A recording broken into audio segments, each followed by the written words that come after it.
नमस्कार, news for nation देख रहे हैं आप और मैं हूं सानिया आपके साथ। बिहार में चुनाव आयोग के द्वारा चुनाव के डेट का अनाउंस कर दिया गया। उसके बाद जो है आचार संहिता लागू हो गई, लेकिन जैसे ही आचार संहिता लागू हो गई पुलिस विभाग भी एक्टिव मोड में आ गई और अब जो है हर गाड़ियों की जांच पड़ताल की जा रही है। इसी बीच आपको बता दें कि गोपालगंज से बड़ी खबर सामने आई, जहां पर 7,30,000 रुपए जो है नकद पाए गए हैं। जैसा कि आप लोगों को पता होगा कि जैसे ही चुनाव का डेट अनाउंस होता है उसके बाद आचार संहिता लागू हो जाता है और उसमें इतनी बड़ी रकम जो होना बहुत बड़ी बात है और उसको लेकर जो है मामला दर्ज कर लिया गया। हम आपको इसके बारे में विस्तार से बताते हैं। गोपालगंज से इस वक्त की बड़ी खबर आ रही है सामने, जहां आदर्श आचार संहिता लागू होने के बाद जिले में प्रशासन की सख्ती रंग ला रही है। नगर थाना की पुलिस टीम ने वाहन जांच के दौरान 7,30,000 रुपए नगद जब्त कर बड़ा मामला दर्ज किया है।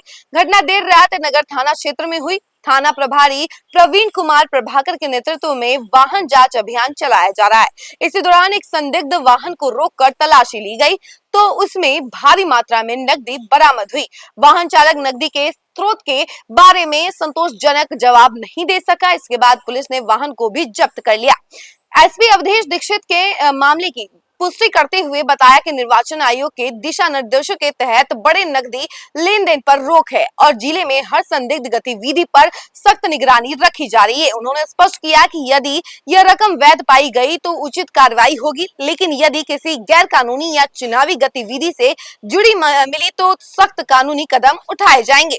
वहीं आपको बता दें कि पुलिस टीम ने वाहन की तलाशी के साथ ही आसपास के इलाकों में भी सघन जांच की है। बरामद राशि को सील कर थाना लाया गया और प्रशासन की सतर्कता और तत्परता देखने लायक रही। एसपी ने सभी थाना क्षेत्रों को निर्देश दिया कि जिले की सभी सीमाओं पर जांच चौकियों और सक्रिय रखा जाए और इसके अलावा आपको बता दें कि किसी भी प्रकार की अवैध गतिविधि या चुनाव को प्रभावित करने की कोशिश को नाकाम किया जा सके।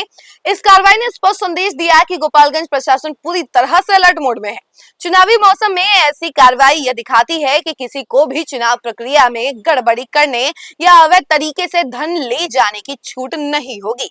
तो देखा आपने कि किस तरीके से गोपालगंज प्रशासन जो है एक्टिव मोड में नजर आई, अलर्ट मोड में है।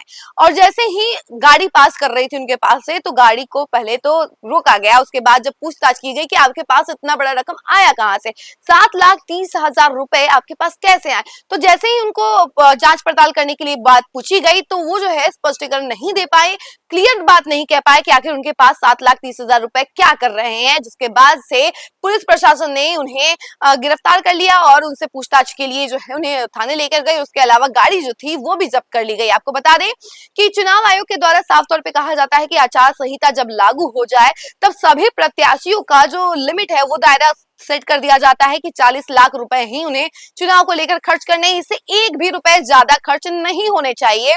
और जैसे ही प्रत्याशियों के अकाउंट से 10,000 से ज्यादा रुपए खर्च होने लगते हैं तो चुनाव आयोग, ये यूं कह लीजिए कि प्रशासन की नजर जो है उस पर टिक जाती है कि आखिर इससे ज्यादा पैसे खर्च क्यों हो रहे हैं। हर चीज का स्पष्टीकरण मांगा जाता है। इसके अलावा प्रत्याशियों को कहा जाता है कि वो एक अलग अकाउंट बनाए और चुनाव तक सारे ट्रांजैक्शन जो है उसी में करे, ताकि पारदर्शिता बनी रहे, ट्रांसपेरेंसी रहे और हर चीजों पर निगरानी रखी जा सके ताकि कोई भी गड़बड़ी ना हो। क्योंकि खास तौर पर देखा जाता है कि जब भी आचार संहिता लागू हो जाता है तब पैसे की लेन देन बढ़ जाती है और छुप छुप कर पैसे के लेन देन किए जाते हैं और वोट खरीदने की शंकाएं भी होती हैं, वो भी बढ़ जाती हैं। तो इसी वजह से चुनाव आयोग जो है पहले से ही सारे चीजों को निर्धारित कर देती है, लिमिट लगा देती है। अगर इस लिमिट के ऊपर कुछ भी होता है तो उसके ऊपर कार्रवाई की जाती है। तो इसी कड़ी में गोपालगंज में भी पुलिस प्रशासन जो है अलर्ट मोड में है और इसी कड़ी में गाड़ी को जब्त कर लिया गया है, जिसमें से 7,30,000 रुपए नगद पाए गए हैं। बाकी आपकी क्या राय है इस खबर को लेकर कमेंट सेक्शन में जरूर बताइएगा और देखते रहिए न्यूज फोर नेशन। धन्यवाद।